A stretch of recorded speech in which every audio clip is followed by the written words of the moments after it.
In Simpsonville, South Carolina, and I want to talk to you about the storms of life.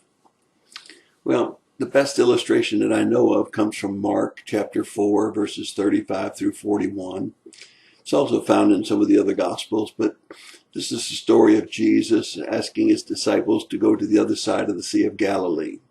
Now, one of the things that you need to know when you think about the Sea of Galilee is that it sits down in a basin where the winds can rush over the 3,000-foot mountains or hills and down onto the lake and create quite a storm. Now, you also need to know that the Sea of Galilee is 7 miles by 15 miles.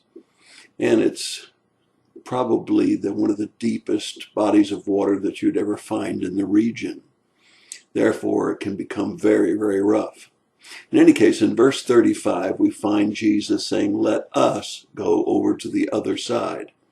Now, you understand they wouldn't be able to see the other side. It's such a large body of water.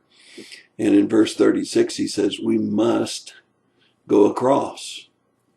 It tells us also in verse 36 that he was in the boat. He was in the boat. Verse 37 says, a fierce gale of wind came, and waves were breaking over the boat, and the boat was filling up with water. In verse 38, it says that he was sleeping on a cushion in the stern of the boat. And they woke him up and they said, "Teacher, do you not care that we're perishing?" In verse 39, it says, he rebuked the wind, and the wind stopped when he said, "Hush, be still." And it became calm. Verse 40 says that the question that came from the disciples, to the disciples rather, was, "Why are you so timid? How is it that you have no faith?" In verse 41, the disciples were questioning amongst themselves, "Who is this that even commands the wind and the sea, and it obeys him?" Now, there are 7 things that I think you can learn from this short story about the storms of life from the storm that the disciples went through. First of all, the will of God. Verse 35, Jesus said, "Let's go to the other side." That was the will of God. Jesus was God in the flesh. Second thing you can learn is that you're never alone when he tells you to do something. Verse 36 says he was in the boat. He's in the boat with you, no matter what the situation is, if he's asked you to do it. The third thing you need to remember is that it's not always easy. The gale came up. Just because Jesus was in the boat doesn't mean you're not going to have any trouble. And just because it was his idea and his will doesn't mean there won't be any difficulties in getting across. Fourthly, he's in control. And when he's in control, he's at peace, and he wants you to be at peace, knowing that he's there. Number 5, the foolish question. Don't you care that we're perishing? Well, of course Jesus cares. And Jesus wouldn't have said, "Let's go to the other side." He wouldn't have gotten into the boat. And it certainly wouldn't have been the case that he was sleeping if he didn't care about their safety and about their end destination. Then we have the foolish question of, don't you care?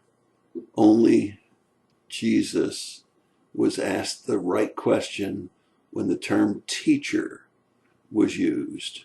You see, in verse 38, when they used the term teacher, "Don't you care that we're perishing?"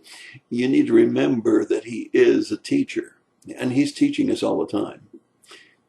Number 6, verse 40. Where is your faith?